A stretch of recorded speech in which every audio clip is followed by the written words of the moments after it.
Hello, everybody, and welcome to a very holiday edition of the Josh Potter Show, and I hope your holiday has been wonderful, whether you celebrate Christmas or Hanukkah or Kwanzaa or whatever it may be.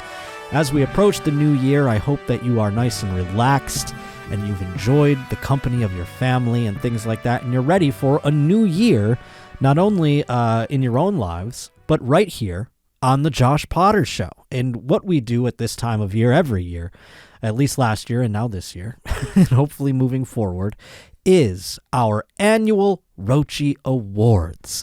And I want to thank everybody who's been involved with this show. It's the lifeblood of this show. You know, you sending in your musical numbers, you sending in your Roach reportings. All of it contributes to making the show better, and I hope you continue to do it in the new year at joshpottershow@gmail.com. And I want to thank you, by the way, if you voted this year, because we allowed you, the Roach out there, to have a say as to who is going to be winning the awards this year. So I appreciate so much that you took part in voting. And I hope if you didn't, that maybe you go, oh, well, next year I'll do that. So raise up your Miller Lights, and cheers to everybody out there who participated, and cheers to another year of the Josh Potter Show in the books.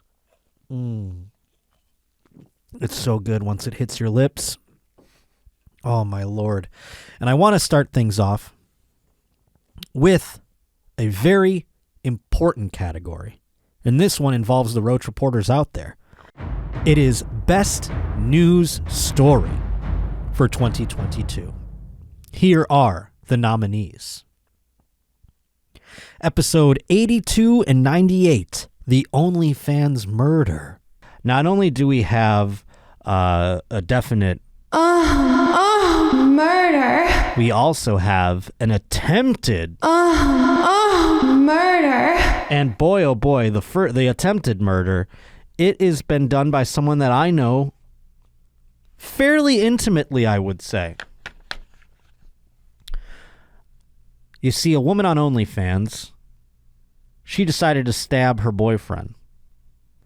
I have been following her, I think, since, the dawn of her career. I don't even remember how I came across her initially. I think she followed me at one point, and then I followed her back, and her Instagram, it was all fitness modeling. Her name is Courtney Clenny, which I didn't know. I thought her name was Courtney Taylor. I mean, that's what she goes by on OnlyFans, is Courtney Taylor. And I subscribed out of curiosity. You know how I do. I was like, oh, let's see what she's doing on the OnlyFans. If she's doing these workout videos, maybe there's a little bit more. Maybe if I tug at this yarn a little bit, we'll see what happens, And eventually, indeed, yes, it turned into explicit pornography. She stopped trying to hide it. No more, I'm a fitness model. No more, I'm a influencer doing brand deals. Nope.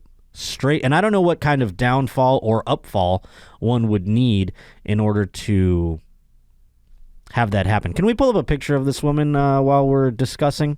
Courtney Clenny, a.k.a. Courtney Taylor. Let's get into what occurred in this Miami hotel. There she is right there. And again, I saw this girl. I thought she was from Texas or something. I can't tell you how many years ago it came up. There's the man she stabbed, and I've seen him in action as well, as a matter of fact. It looks like he's like a professional athlete in that picture. What is that picture above that you saw? Does it say? Well, we'll get into the article. But nevertheless, I've seen these two people fuck. Instagram and OnlyFans model Courtney Clenny was confronted Friday at a Miami hotel days after she stabbed her boyfriend to death. This man is dead. I've seen this man fucking. He is now dead.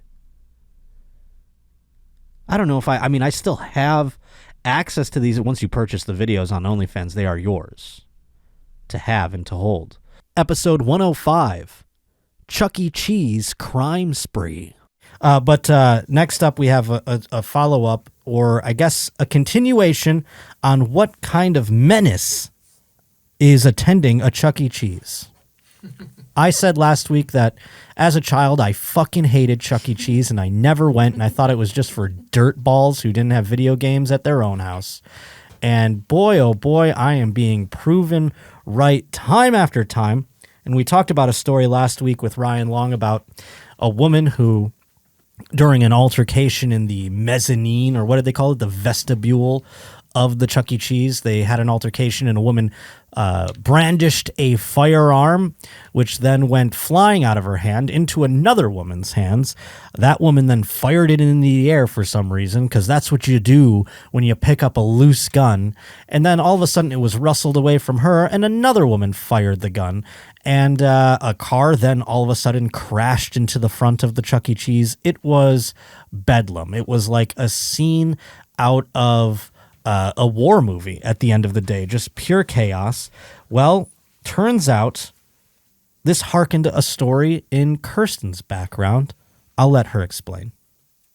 Yeah, so my mom actually drops in and listens to the show from time to time, and she heard the Chuck E. Cheese bit, and she called me immediately to tell me about remembering a case of a Chuck E. Cheese murder happening in Iowa as well. A Chuck E. Cheese murder in Iowa. Murder. A Davenport woman was sentenced Friday to 10 years in prison for fatally shooting a 29-year-old Eloise Chairs at a Davenport Chuck E. Cheese in October. The judge called the shooting senseless. "I don't know if I've ever seen a more senseless crime than this one," said the judge. Paulian pleaded guilty in April to voluntary manslaughter, a Class C felony, according to the affidavit for a search warrant filed in the case. So here's what occurred. Davenport officers were dispatched around 7:38 p.m. October 25th to Chuck E. Cheese in Davenport on Kimberly Road. Now, do you think 7:25 or 7:38 p.m., that's got to be like Chuck E. Cheese is winding down time. I mean, they're children. You got to get them home and get them to bed. Evidently not. It is prime. I wonder if that's when Chuck E. Cheese like turns up, though, too. You know what I mean? Like, is that when it's like Chuck E. Cheese after dark and the adults can come and fuck around? I wonder. We'll find out here as we move along. They found Chairs as they arrived at the Chuck E. Cheese with a gunshot wound. She was transported to Genesis East Hospital, where she was pronounced dead less than an hour later. Police interviewed numerous witnesses who said an argument took place between Chairs and others at the restaurant. Police learned the argument surrounded a game card that was possibly stolen. That's what, I mean, how much could have been on that thing? Episode 112. Sean and Emily, Mannequin Baby Saga. Kirsten had posed a question. She goes, "Did you see about the person who gave birth to it was a person fucking a doll and then gave birth to some? I mean, you can... Wait, what? Exactly. Yes, a man on TikTok, he got his mannequin pregnant and had to deliver her child. Oh, my Lord. So you've chronicled this. You've laid it all out. Please tell me everything. Yeah, I just want to give you a little backstory. So the beginning is our mannequin here is Emily, and what's really interesting is she started off by saying she was 35, and then he found out she was actually only 22. Oh, my Lord. She lied about her age, the mannequin? But she is single at the time of this, and she identifies as a mannequin. Now, may I ask, how did he come to the conclusion that she was lying about her age? Like, when was it unearthed? Did Geppetto come out and be like... Actually, I made her circa 1994. You know, he never actually gets into the details of this, and this was actually on Emily's page. Oh, why would he? And she has her own TikTok page. It's pretty quiet. A lot of just, like, outfit reveals and music. I'm going to be a real girl. Oh, Jiminy Cricket. She identifies as a man-akin. Oh, wow. I thought you were going to say as a man at first, but... So she has her own TikTok. This is a woman that he's fucking. This Emily Allison Smith. Mm-hmm. And this actually shows Emily with her guy. And this is just to confirm that she is not a hostage, which I thought was good of him to put out there. No. Emily's not escaping. She's not even held here against her will. So if she wanted to leave, all she would have to do is leave. And she don't want to leave. She loves it here. Yeah? Why not? So, no, she goes outside sometimes. Oh my God. But, yeah, she's not escaping.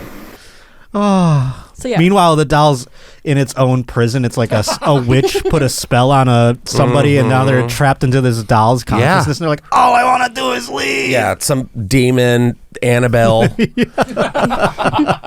Just like, please just put me in a glass case and just call it a day. Stop jerking off on me. I'm Beelzebub for Satan's sake. I like how he had to point that out, that she wasn't a hostage. And by the way, his voice and his cadence, I really expected a British accent or something. Oh, right. Yeah, I get that too. I don't know why. Because it's usually like, hello, I've got me girl here. Here's me mannequin. Fancy bird. Yeah. Oh, my Lord. But wait, did you say he got her pregnant? Well, Well, we're getting to let's that. check out this next video. Oh, no. Oh, no. Oh, no. They have an announcement. Hi. This beautiful redhead mannequin standing next to me is now officially my girlfriend, Emily. And Pause it real quick. Well, he's about to announce it, but I wanted to say it's interesting that he said now officially my girlfriend. Like, they must have had a real sit down, just a toiling courtship. I mean, leading up to this, I wonder what the resistance was. Even the mannequin's like, I don't know yet. God, I don't know if I'm into you yet. If she could blink, she would. For help. Episode 93 and 111, the OnlyFans teacher who was fired. This one I think was sent in by Justin M, who's been sending. This guy is a hard worker out there. He's like, he's going for the ROACHY for sure, for Roach Reporter of the Year. This story involves an elementary school teacher. She's been fired after her OnlyFans account was uncovered by her employer. Cool. Isn't that disgusting? That she would be shamed for getting a little extra income. We're not paying teachers enough. We're making them buy their own pencils, their own notebooks. Point. It's a very good point. If you don't want her to be doing OnlyFans, you should be paying her enough. Yeah, let's pay the teachers a little better, and then they don't have to be on OnlyFans. How about that? Let's look at the problem a little differently here than this woman has an OnlyFans. It's because she's making $18,000 a year to fucking mold our children. That's wild, and that's such a good point. Sarah Seals, 40 years old, was terminated by bosses at Starbase. Her double life was turned upside down late last month when a reporter from the Real News Michiana exposed the educator in an online article titled "Local Teacher Has Porn Site on Side, Has Kids Call Her by Nickname She Uses on Porn Site." No. What's the nickname? Buttercup. Buttercup. Seals used the nickname Buttercup while working with students at Starbase. It also revealed that her OnlyFans nickname or username was Buttercup 1981. But here's so what? She had him call her Buttercup. It wasn't like she was like she likes that she thinks is cute. It's not like she was like, here are my tits. No, I don't. I think that is a reach. Can you spell tits, kids? I also think she should be allowed to have an OnlyFans. I don't know what to tell you. If your kid shouldn't be signing up for OnlyFans. And who's this fucking narc reporter, by the way? Who is this narc reporter that hates teachers? You should be welcoming. We should try and get more OnlyFans people to be teachers because they don't need the money. Yeah. Who's this? The guy who wrote the article? This is our narc right here. This is the narc? Of course he's got a neck beard. Clifton French. Clifton French, you fucking boner. Of course, Clifton would have his feelings hurt because his name's fucking Clifton. You dork. You dork. I can't believe idiot. it. Prior to her dismissal, Seals took to Instagram about her saucy side hustle being exposed, writing, "I am shocked and saddened by this vile attempt to ruin my life. If you could think of any way to help me, I would appreciate it. I'll tell you how to help her. Go buy her pay-per-view video of her, doing a little something." Hell yeah. And I hope the exposure on this show, because we are immensely pro OnlyFans on this program, I hope everyone goes out there and finds Buttercup 1981 on OnlyFans. Episode 83, Holographic Wife. Here we have a man who is just trying to find love, like we were discussing earlier. Perhaps instead of the auto-blow dick-sucking machine, this is something I look into. A fictosexual man who wed a fictional computer-synthesized pop singer 4 years ago. Do you understand that sentence, Kirsten? Basically, this man is, he's fictosexual. So he's into fucking... I mean, I guess I'm fictosexual too, because most of my encounters are closing my eyes and J-ing my D. Is that fictosexual? It sounds the same so far. But apparently, he married a computer-synthesized pop singer. Huh. You know what that means? Hologram. I don't think a hologram would be very fun. And now, this man is unable to communicate with his wife, but is still in love with her. There he is. Oh, and she's so tiny. You're marrying a hologram in a jar? Some wild, just like Disney princess shit or something. Like, what am I thinking of, Kirsten? Where isn't there like a girl in a jar or something like that? Or am I thinking of just Beauty and the Beast with the rose? That might be it. There's no Disney princess where she stays in a jar, right? I don't think so. That'd be a great Disney movie. The Girl in the Jar. It's so bizarre. I thought it was going to be like a hologram that's like as big as him. It's not. She lives in a jar. It's just sitting on a shitty bookshelf. He's like, hey, my wife. He taps the glass and this hologram just fucking... God, it doesn't even do anything. That looks like it's a doll of her, right? Yeah, he's got different versions. So that doll right there probably... How much cum you think's inside there? I bet it just cracks when you pick it up. Yeah, it's so probably stiff. really stiff. It makes a lot of noise. Probably smells like like cheese and shit. I bet all of them. That's why they're sitting up here. They've been used. Ooh, there you go. I didn't think, because my eye went to the one on the bed, and that one doesn't look real to me. That looks like it was a superimposed image. That's what I'm saying. I can't tell if it's like some type of CGI type thing or if it's like a doll. Because, like, if you had that one that's laying there, why would you need all those little baby ones on the side? And again, so many different sizes there. That's very bizarre. I want to fuck the big one tonight. It's very weird, right? Like, why does he have different ones? And maybe he's like me with the auto blow dick sucking machine. He was like, I don't want to clean these fucking dolls. I gotta wipe these dolls out. I'll just get a bunch of them and then just throw them out as I jizz into them. But it is strange seeing the hologram on the little counter there, like a fishbowl. What's going on, gang? This is H. Foley and Kippy Kevin James Ryan from the Audio Garbage Podcast. And we're here to present the ROACHY for Best News Story of 2022. And it goes to, drumroll please, Sean and Emily, Mannequin Baby. Congratulations. Congratulations, guys. Oh my God. Okay, great. God. We get to see the birth. Now, can we put this on YouTube? Oh my God. I think maybe this one I did have to cut one out where he got a power drill out.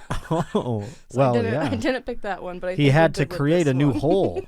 Yeah, do you just have like a ketchup bottle exploding or something? Like, he's like, oh, it's very real. Is this a video? Yeah. Okay, let's see him give birth to this Oh man. fake baby. Okay, let's get this baby out and clean it up. Take her to a hospital, sir. Wrap it up in this blanket. Oh, wow. It's a baby girl with It's three not legs. crying, it's stillborn. Yeah. Oh, wait. Never mind. It's a boy. Oh, he found Two its legs. penis. He's blessed like his daddy. Wow. Insane? There's no denying who the dad of this baby is. This baby looks just like me. Identical. Oh, thank God. It looks just like him. Okay, baby. Daddy loves you. Little Shawnee Jr. Yeah, he actually just did this reveal like a few hours before we came in today, which lined up perfect. Oh, Yeah. congratulations. You know what's odd, though? Tell me, enough. where do we begin? Oddly enough, it does kind of look like him. If he was like a baby? Like in his face. Oh, God. Now, fucking a mannequin. Does that interest you? No. That's unfortunate because there is one more piece to this story. Okay. Oh, no. I thought that maybe after seeing all this, you might be interested in thinking, how do I get my own mannequin? Mm-hmm. So I reached out to Sean and just said, like, hey, Josh is a great guy. Oh, my Lord. He's kind of shy, and so could you give him some tips on how to much find did a this cost mannequin? you? It was worth every cent. Was this Cameo? This is Cameo. He has a cameo. He has a and Cameo account. He has a message just for you. I'm scared he's going to talk right to us. Hi, Josh. How you doing today? This beautiful redhead mannequin standing beside me is my girlfriend, Emily, and we just had a baby not too long ago. Kristen talked to me today about giving you some advice on how to find your own mannequin, your lover. You know, you just can't go out and get a mannequin and fall in love with it. See, I would have thought you It's could. hard. People are going to look at you and think you're weird talking to a mannequin. No. Yeah. But there's nothing weird about it. There's hundreds of thousands of guys who are in love with mannequins in their garages. I'm not the only one. I'm one of the only ones that admit it and share their adventures and their stories on TikTok.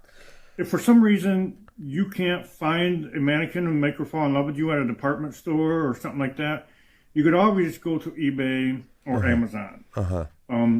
But the thing is, when you go to eBay and Amazon, you're not 100% sure those mannequins are even going to fall in love with you. Oh my God. You might end up with 2 or 3 mannequins in your garage. And that don't even like you. And then people's going to start calling you like Jeffrey Dahmer. Why you got all these mannequins? You're weird, blah, blah, blah. This guy. You know, just don't listen to them. Just keep buying them, and one day you might find the one that you love. And one day you too might have a little baby mannequin. Oh. There's a mannequin out there for you. There's a mannequin out there for everybody. But yeah, thanks for liking my TikToks. As you know, my main account got banned, so I started up this other one. Go to Amazon, send me pictures, keep me updated what's going on in your life. You know, if you find a mannequin, or pictures of you and your mannequin. Oh, y'all gonna have a double date? You know? I just want to say thanks for being a fan. Good luck with finding love with that mannequin. And take care of yourselves.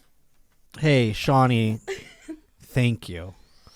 So much to unpack that my brain can't even remember everything. Well, I'll start. Oh, okay, yes, He please. knows your names.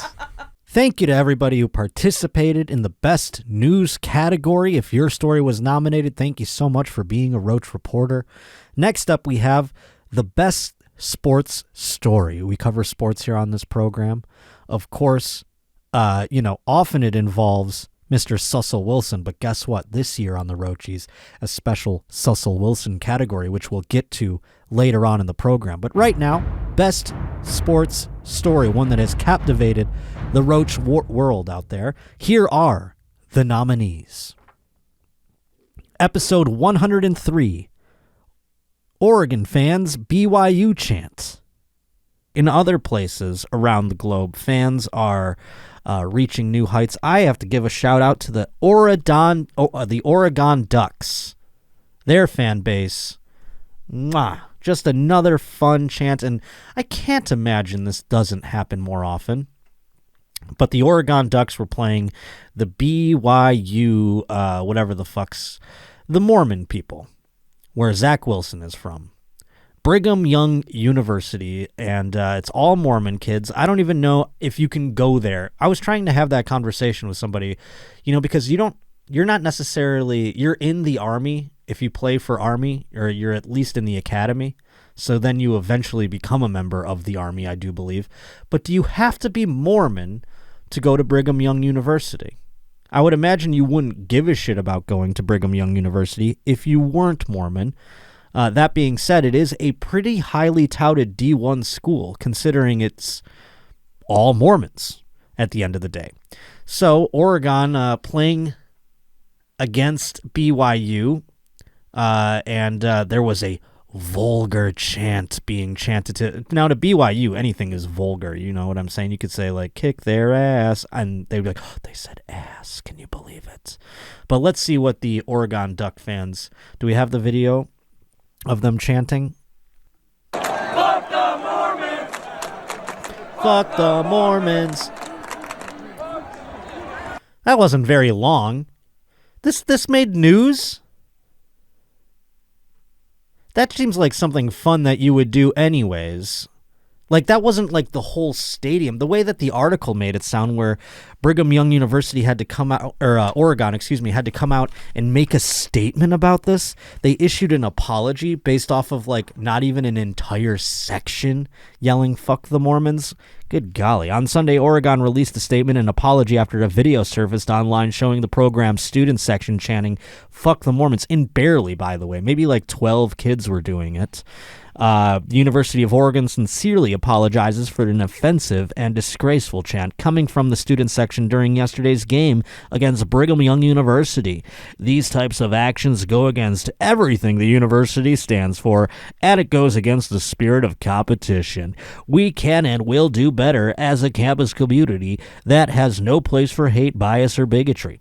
There was no mention of the punishment for anyone in attendance. Saturday's game pitted the number 12 BYU against number 25 Oregon, but the home team came away with a 40-21 win. At one point during the game, the Ducks held a 38-7 lead, but the massive win was sullied by the ugly display by the fans. I don't think it was sullied by the ugly display. You know what's sullied? The Mormon religion by the ugly display of sex offenders. I think that is more worse off. Fuck the Mormons.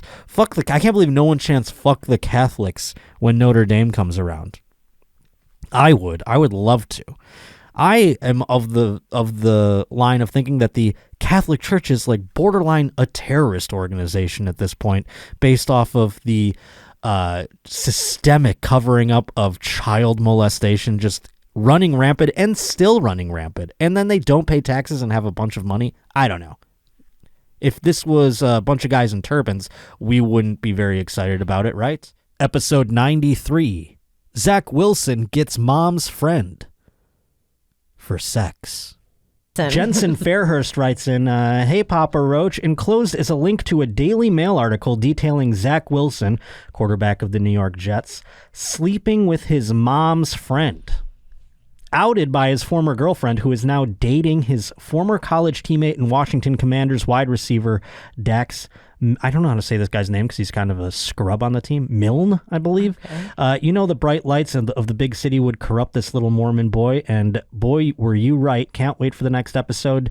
Dedicated OG Roach here from back in the Roach Motel days. The way that this was outed. Look at the tweet. Yes. So the way that this was outed was everyone was calling Zach Wilson's ex-girlfriend, who is now, again, dating his former roommate and best friend and teammate from back in his BYU days.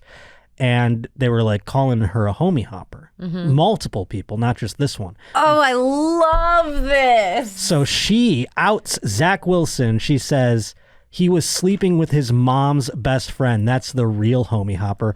Laughy signs. But because everyone was like, why would this one? I don't remember what his ex-girlfriend's name. It says here, let's get into the Abby is her name. New York Jets quarterback Zach Wilson's ex-girlfriend has claimed he had an affair with his mother's best friend. Abby Gill claimed on Instagram the 22-year-old was sleeping with the unnamed woman and branded him a homie hopper. The pair split in January and she has since started dating the NFL star's roommate from college, Washington Commanders wide receiver Dax Milne. The argument kicked off when Milne posted a picture on his social media of the new couple with the caption, "Word on the street." I called it from the get-go. I said this because he's a Mormon. BYU, they're both Mormons, and she's probably Mormon as well. He went into this, little Mormon boy, got drafted by the New York Jets. I go, the New York City and all of its glitz and glam is going to corrupt this boy. And it's going to bring him down. And I love it because I hate the New York Jets. Yeah. So I say, bring all the hookers in, bring all the drugs. Let's corrupt this boy and, make him spiral because I don't want his success. And now that this is coming out, people are saying, you called it, Josh. You called it. But I think this is temptation from home. I think this was in him all along.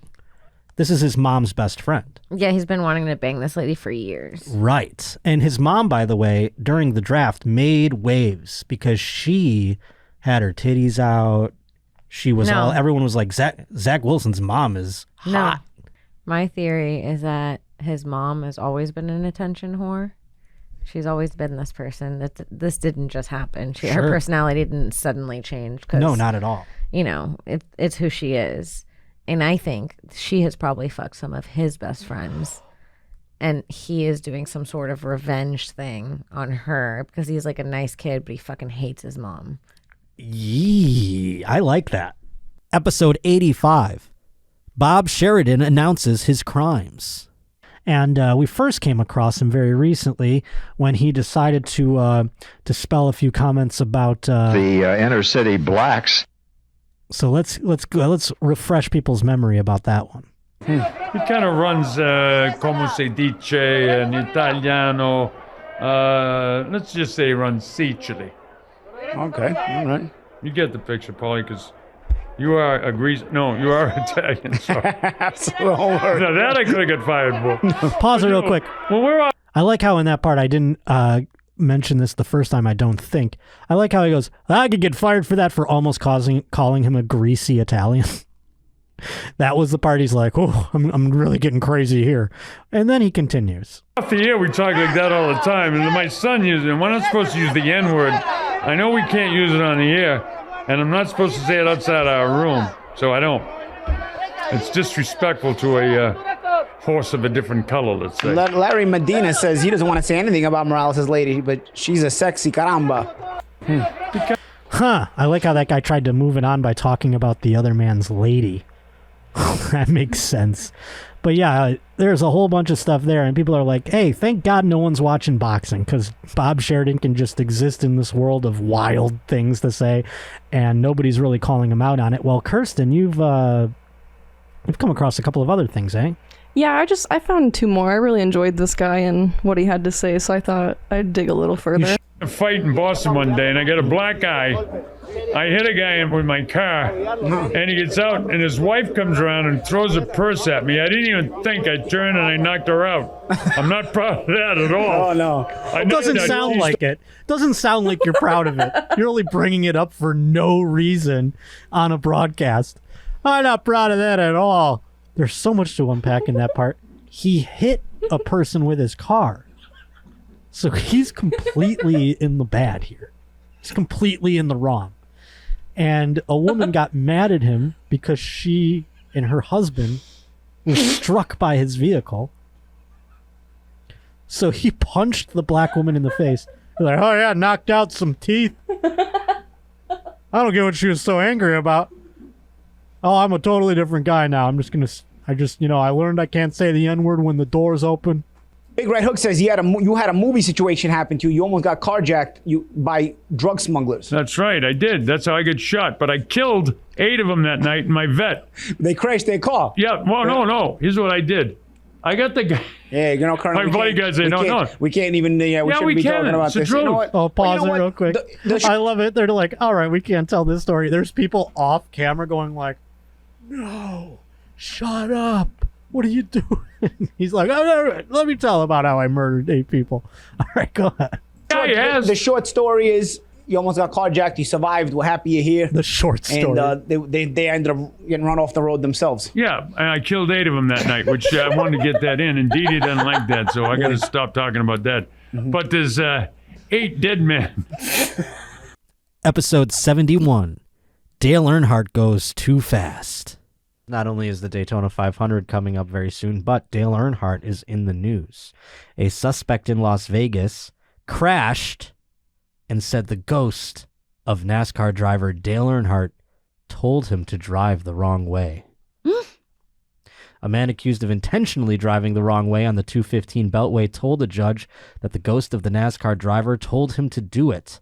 He faces charges of attempted murder, DUI, and battery with a deadly weapon after vehicle crashes reported in the area of Lake North Drive and Fort Apache Drive near Sahara Avenue. In a court hearing Tuesday, he told the judge that the ghost of Dale Earnhardt told him to drive the wrong way on the freeway in order to get the mayor's attention and bring NASCAR back to Las Vegas. So he's a little nutty. I guess so. I mean, they should bring NASCAR back to Las Vegas, though. I'm glad he got that word out at the very least. I don't know how many people had to die to get that word out there, but if there was anything that came out of it, it's that they should bring that back. He is facing $200,000 in bail, and then they set the bail again at $500,000 after that, ordering him not to drive and calling him a danger to the community. Dale Earnhardt would have never done that, though. Dale Earnhardt would have never told him to drive the wrong way on a beltway. You don't think? No, you only drive the proper way. You know? Yeah. Making left-hand turns and such. You know, you don't drive the wrong way on a NASCAR. It's all a circuit. So you think he actually didn't see Dale? I don't think Dale told him. You think it was a bunch of baloney? Nope. Yeah, me too. I don't think Dale had anything to do with it. I don't either. But they should bring NASCAR back to Las Vegas. And currently it's in Daytona. Well, it'll be it goes all over the place. The Daytona 500 is kind of the Super Bowl of all of NASCAR. That's how I know Daytona. Yes. And then they go from Daytona. Actually, Las Vegas was usually one of the other tracks right after Daytona. It'd go Daytona, Fontana, California, which I don't know if that's coming back, et cetera, et cetera. Do you know Fontana? You go have wine down there? What is this? No, I've never been. I don't know if they have wine there. Where is it? By Azusa? Episode 88. Deshaun Watson's lawyer defends happy endings. But Deshaun Watson's lawyer, now Deshaun Watson, he is like, he has been accused, and it's still in the throes of it, of like trying to get masseuses to finger his asshole and like maybe give a happy ending. And it was all taken out of criminal court, and now it's finding itself in civil court.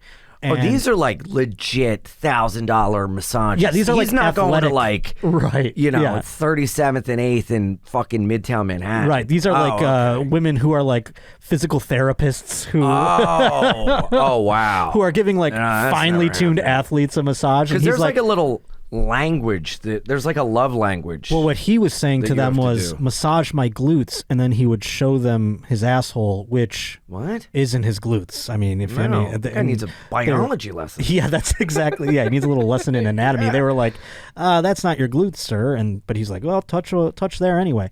But so things have gone, lots of ebb and flow. Finally, he was banned from football for a year while this whole thing was Because of this? not banned from football, but like the Texans they scratched him for a whole season. Oh, because he was so while much he of like a was- black eye on the Yes. team. Okay. So then finally they got rid of him because they just thought this is never going away. The Cleveland Browns decided to pay him an obscene amount of money, so they hope that this is all going to get swept under the rug.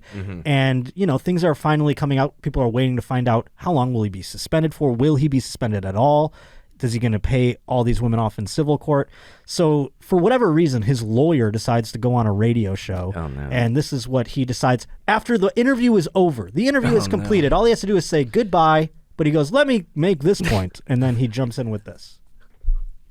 I don't know how many men are out there now that have had a massage that perhaps occasionally there was a happy ending. All right? Maybe there's nobody in your listening audience that ever happened to. I do want to point out, if it has happened, it's not a crime. Okay? Unless you are paying somebody extra or so to give you some type of sexual activity, it's not a crime. And so at the end of the day, that's another thing that would affect conduct. Doing something or saying something or being a way that makes you uncomfortable is not a crime. And so we've had 2 grand juries find that, and nobody seems to want to listen. All right. Well, thanks for that, and we'll see you next time there. You didn't need to talk about that. Yeah. And what you described kind of is a crime. It's a crime. Yeah. It's a crime. It is a crime. Hey, it's Sarah Weinschenk, and here's the award for Best Sports Story. And the award goes to Dale Earnhardt Goes Too Fast. When I had my eye surgery back in 2006, I had to lay face down for 22 of 24 hours every day for 3 weeks for multiple surgeries. So like lop that on, it ended up being 9 weeks. And I had a TV VCR combo thing, and I had Days of Thunder inside of it, and it kept rewinding and playing over and over again, and I couldn't change it. So I started subconsciously loving NASCAR. Because you could watch TV. No, I laying listened down. to the TV. Oh, you listened to it. Okay. And so I just listened to the movie over and over again. And I was on Percocets, and I was having NASCAR dreams. Wow. And so when I came out of all that, I go, you know what I'm going to start following is NASCAR. And the very first race I watched, the biggest star of the whole sport, Dale Earnhardt. Dale Earnhardt. He died. Oh. In the race at the end. What? Because he drove too fast. He got into an accident?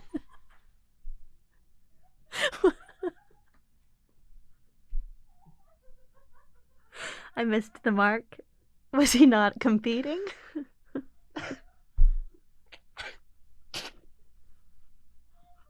Tell me. No, I mean, you're right. What happened? He did drive very fast, yeah. I mean, that was the purpose. They were racing. Okay. What happened? It got out of hand. got a little something got hairy. You see his son and another, which is who was in a car that he owned. And then his son's teammate, Michael Waltrip, was another car that he owned, and they were going for 1 and 2, and Dale Earnhardt was number 3, and he was blocking to protect their lead so his son can finish second, and the other car that he owned they could race for the lead. And in his blocking, Ken Schrader spun him into the wall, and it looked all very routine, but he wore old equipment because he was so old, and he was grandfathered into the old equipment. So he wasn't wearing his Hans device, and he died. So it was also of old age. Like, how old was he? He's pretty old. Today's Josh Potter Show is brought to us by Factor. And boy, oh boy, I can't tell you how many times I sit there and I think, God, wouldn't it be sick to have a personal chef? Well, now I kind of do with Factor, especially this holiday season. Factor shops, preps, cooks, and delivers things straight to your door so you can enjoy chef-crafted meals during the holidays, minus the hassle. There's fresh, never frozen meals that are absolutely delicious and nutritious, and each Factor meal arrives pre-prepared by their own team of chefs, ready to heat and eat in just 2 minutes. Golly, so you don't even have to talk to the chef. It just comes right to your door, because that could be arduous too. You get a chef that's kind of a chatty Cathy, and then you're just like sitting in the kitchen, you're like, well, I could have just cooked this myself.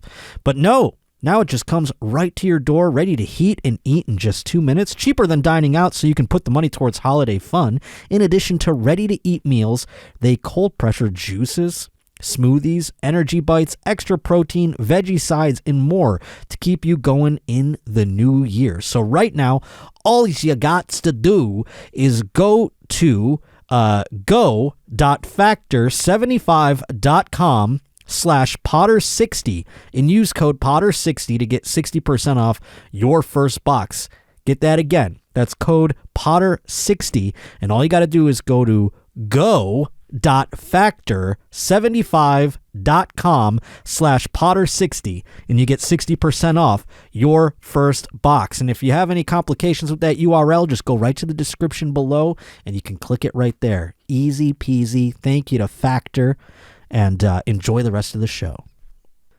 Boy, oh boy, what a moment in time here on the Josh Potter Show. Of course, that involving a potential guest of the year, that winner, Chase O'Donnell. We'll get to that award as the show progresses. But right now, as I mentioned, we've had so many entries for Cecil Wilson in the voting process for Best Sports Story that we had to make Cecil Wilson his own category.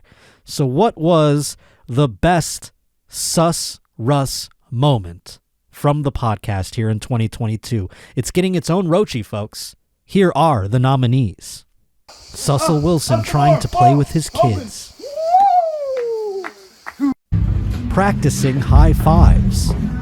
Talking to fake huddles. High knees on a plane. And then for the next 4 hours, I was doing treatment on the plane. I was walking up and down the aisles. Everybody was knocked out. I was doing high knees and working on my legs and everything else, make sure I'm ready to rock. Promoting his new Subway sandwich. Hey, you want to split this Subway sandwich? It is my signature sandwich. It's called the Danger Witch, and it's dangerously good. Talking to the troops. I got 3 kids at home, and I know that I can count that they're gonna wake up every day, hopefully. What's up? It's your boy KFC. It's fucking 8 degrees here. Fuck the Northeast. I'm stuck in bed, but I'm here to present the most sus Russell Wilson Award, and I'm honored that Josh asked me to do this one because Lord knows there are more sus moments from Russell Wilson than you can fucking count on your fingers and your toes.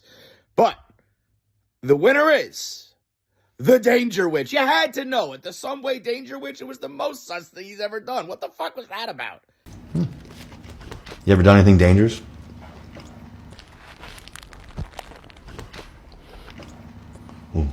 Jeez, that is dangerous. I've done something like that too. And there you have it, folks. Cecil Wilson gave us so many wonderful moments here in 2022 now that he's on the Denver Broncos and things aren't going so well. And that is just an inkling of what I think is to come with the man's tenure. So I'm looking forward to 2023 when we'll get more Sussel moments here on the Josh Potter Show. Next category is Best Musical Artist. I'm so thankful to everybody who sends in music to joshpottershow@gmail.com. We kick off and end the show with a musical instrumental that you, the Roach, creates. And if you want to create some music in 2023, perhaps you can win a Roachy Award next year. Please to be continuing to send things off to joshpottershow@gmail.com. I can't tell you how much I appreciate it. Here are this year's nominees for Best Musical Artist. Griffin Parker. Odd Track Numbers. Last year's Roachy Award winner, Richie Doing Dishes. And Eddie Bojangles.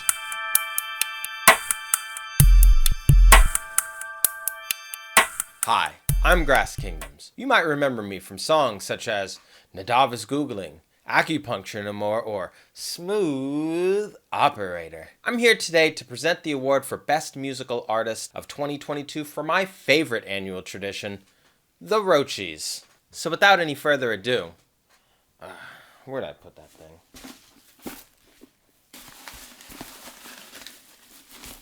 Yeah, here it is. And the Roachy for Best Musical Artist of 2022 goes to Griff Parker. Hey! Congratulations, Griff, but don't get used to it, because I'm coming for that ass next year. Back to you, Josh. There you have it, folks. The winner of Best Music Artist, Griffin Parker. And boy, oh boy, I can't think of a guy more deserving. I'm appreciative of all the nominees, but Griffin Parker really just giving out tracks. I mean, a track for almost every week he sends one. It's unbelievable. And so I thank you so much, Griffin Parker. Congrats on your Roachy Award.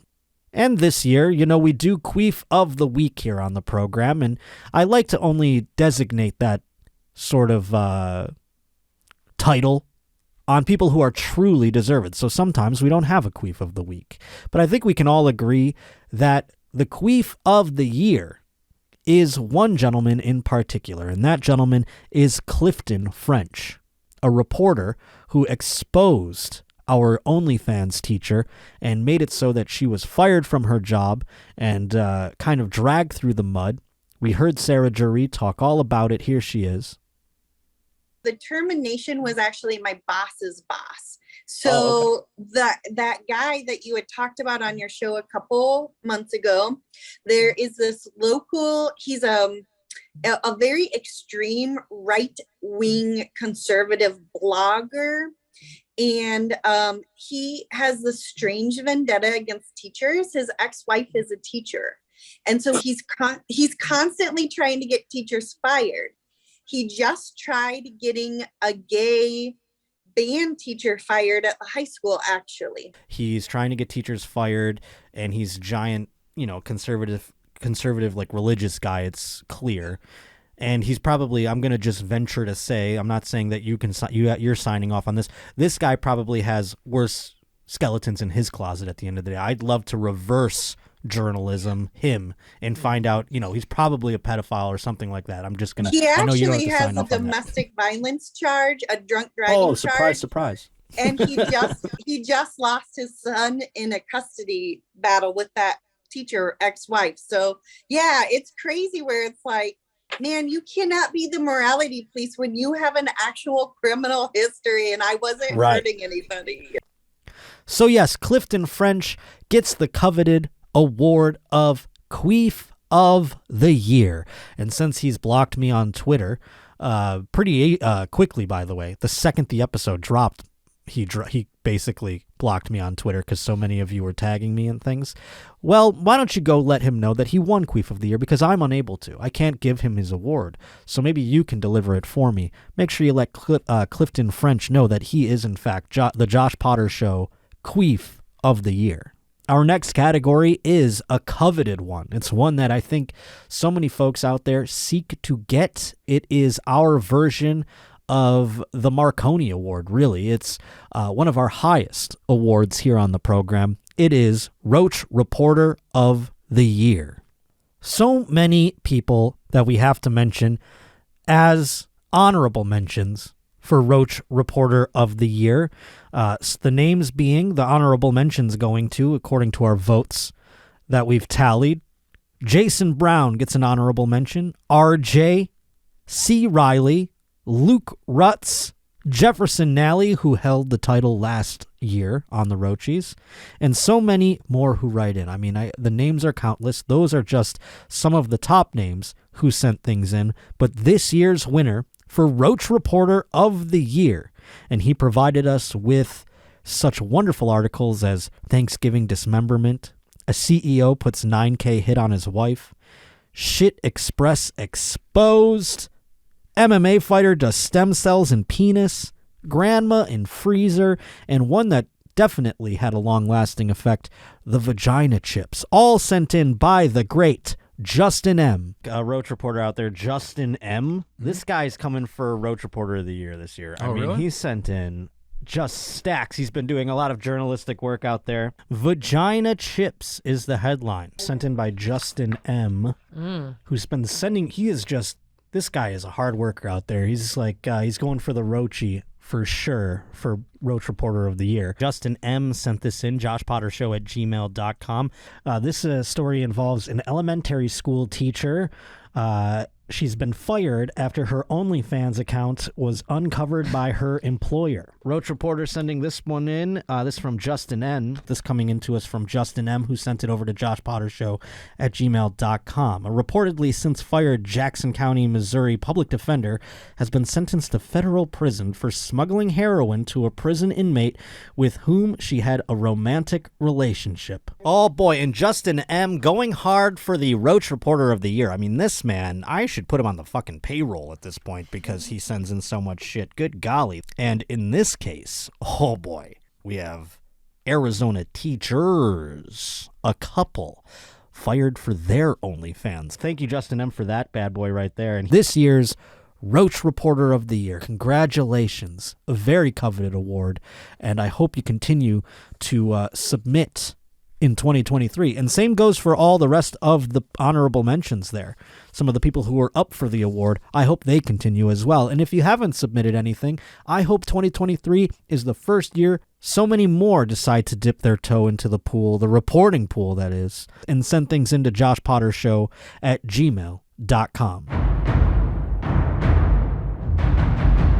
Now it is time for the Roachy, in the category that perhaps the Roach is most vocal about in the polling, and that is Guest of the Year.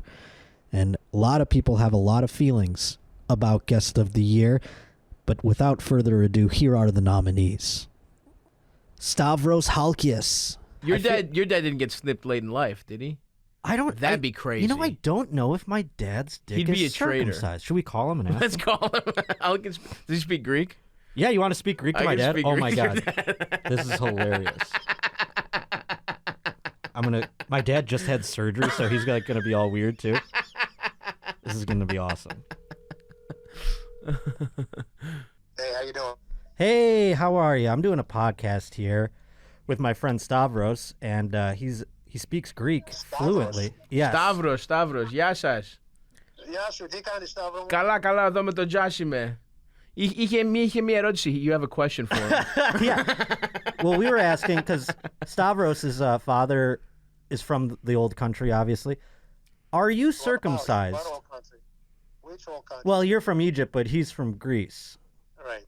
But we were talking about circumcised penises, and we were curious, are you circumcised? No. You're not? There it is. No. Why did you do it to me? Your mother wanted. It's always your mom's fault, dude. Hell yeah. You should have known. We should have known better. Johnny Pemberton. All Do you think this got to him before the game? I mean, what other explanation is there for his lack of ability? The picture of him, of his wife giving him like the most platonic hug ever in front of everyone. Like, this is nothing. Why do you think he's doing it, though? Because Brown is psycho. Yeah. He was taking his penis out at a pool in Dubai. Oh, that's a perfect sentence right there. taking your penis out of the pool in Dubai. That's what Brady should tweet. Brady should just tweet, hey, why don't you take your penis out of the pool in Dubai? Brady is not, above tweeting some He's not. jokes and stuff. He like should that. be. He should be. But yeah. We just said he made $333 million in his life. He should hire someone to do, hire a guy who is just, hire you. Hire someone like you to just, okay, this is Josh. He's taking over my Twitter. He's a Bills fan, but I tell you what, he's a Tom Brady fan because he's been paid, and he's going to take over my Twitter. And if you come at me, he's going to level stuff that's going to be not appropriate. I know. Coming from him, it's not coming me. from him, not me. That's Yes. exactly like a ghostwriter for Twitter. That's interesting. If you get out front of it where you're like, I'm not writing these. This guy is. This is a quote from Josh Potter. Yeah. He's calling you something that I'm not going to say, something like about some sort of a mental illness insult. Justin Martindale. So You know. have poppers ever disappeared, or are they coming back? To be clear, those are not poppers. That's smelling salts. That she just sniffing. did? Yeah. Oh, okay. I love smelling What? salts. Oh, said. is that They're like smelling code to call them smelling salts? They're kind of It's one not, and the it's- same. It's aren't not they? amyl nitrite, which is. Yes, it is. Hello, I know Well, poppers. you'd be the expert. I think he's had a few more than us, Rob. Yeah, this isn't the Bridgerton experience. She's not like passing out on a fainting couch like, oh my, I need my smelling salts.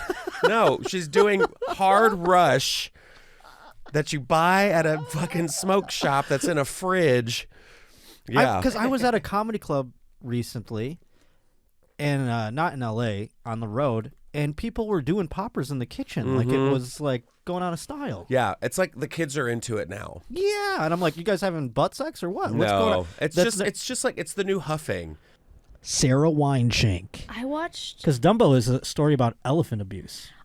Dumbo. I made the biggest mistake of my life. I took acid and I watched Dumbo and I just started sobbing.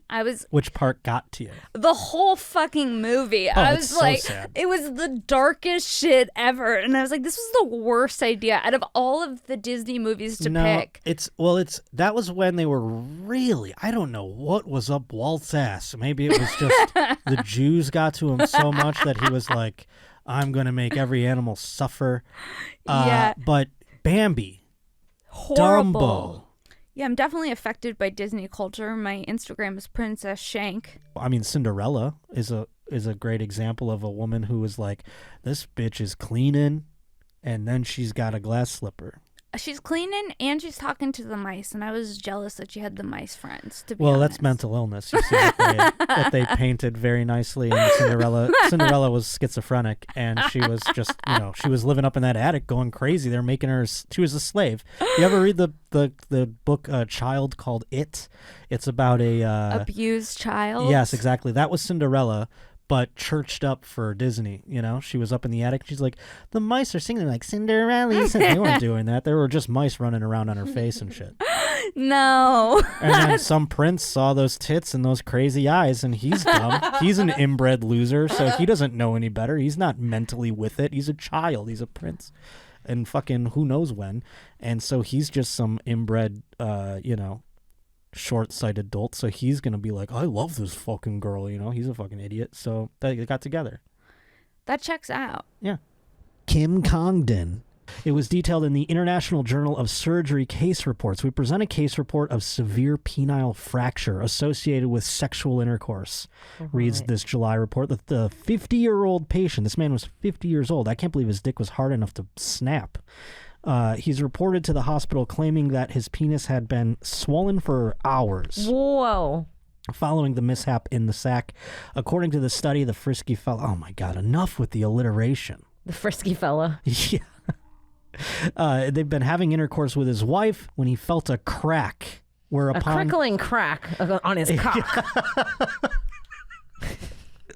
The creaking cock. The creaking crack of his cock clocked out of his wife's cunt.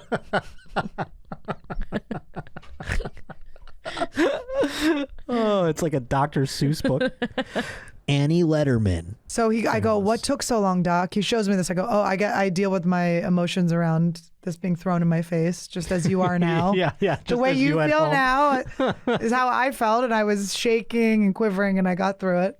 I took some deep breaths, and I was like, so what took so long? What happened? Like thinking there was like going to be complications, whatever. He goes, well, actually what happened was the nurse didn't realize that she had to shave so much of his ass hair. Like she didn't get into his crack enough.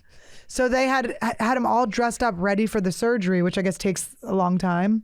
And then they had to undress him, take all of the dressings off, and then reshave your hairy. That's how fucking hairy and disgusting your ass crack is.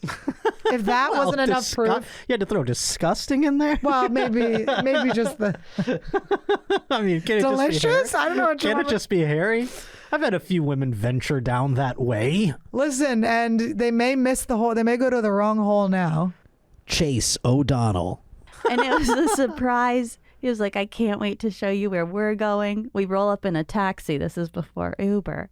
And and then he's like, we're here. And I was like, I'm so oh my God, I love strip clubs. Oh my God. I was like, this is so Such fun. a great surprise. What was it called? I don't remember. It's somewhere in LA. I thought it would be funny if he was like, meet me at a place. I don't want to tell you it's a surprise. Meet me at Twisties. You're like, Twisties? Okay, I don't know. So how long did you spend in there? All night. I'm not even kidding. Did you have any fun? I was sitting by myself most of the night. He was off with strippers. And I thought I had told you this story. No. I was sitting in the front row at one point, and I'm 23, and I looked really young. Sure. So I looked like high school age. I was sitting in the front row, and a stripper was dancing for me, and she was apologizing. Why? Because she was like, knew that the guy I was with was off with another woman, and I was sitting there enjoying her Did you show. have dollar bills or anything? No, I just was like, and I saw him making out with one of the strippers. What? And I told him, I said, I saw you making out with a stripper. And he said, no, I didn't. And I was like, well, I saw you. Anyway. No, you didn't see it. Yeah, he said, that didn't happen. Gaslighting you? I was like, oh. How did you meet this person? We worked together at a restaurant. Oh, okay. I was a host. He was a waiter. Classic love story. So after that's done, after that date, obviously, I would imagine you didn't go out with him again. No, we dated for a little bit. Oh my God. Can you believe? I had a big crush on him. And the Roachy for Guest of the Year, and this is no slight on the other guests. Everyone's so wonderful. I love having them on the program. Look forward to those guests and more in 2023. But it was resounding, in fact, in the voting, to the point where we're probably going to name the award after her. Ladies and gentlemen, Roachy for Guest of the Year, Chase O'Donnell. Wow. What an honor. Thank you so much for voting for me for Guest of the Year. This is my first Roachy, a little controversial, gonna say, but I'll take it. I'll take a Roachy anytime. This is unbelievable. I have so many people to thank. Josh Potter, first and foremost. Thank you. Thank you to you, the viewers. Dale Earnhardt, I really... Thank you, God, family, the Academy. Honestly, my family, it's crazy now that I've won a Roachy. They're like treating me so different. I won a Roachy. A Roachy? Oh. Did you? What's it? What is that? What is that? Is that a sandwich? Yeah, I think it's a sandwich. I like a Roachy. Can you go order me one? Okay. Well, they're so proud. I'm just like, it's so crazy. I'm humbled. So, anyways, thank you so much. Happy New Year. Bye. There you have it, folks. The 2022 Roachy Awards. Thank you so much for contributing, whether it be to the point where you were nominated for an award, your story was nominated, or your music was nominated. I appreciate those folks so much, and I hope we have more people participating in the new year. But I also want to say thank you for just simply voting. And by the way, if you didn't vote, just simply watching. I appreciate you so much, and I hope you continue to be a Roach in 2023. And I can't wait for the new year. We're finally getting comfortable in the new studio. Things are looking up, friend, and we have so much more in store for the brand new year. So I hope you join us here every Tuesday on The Josh Potter Show. Thank you again, and have a great rest of your 2022.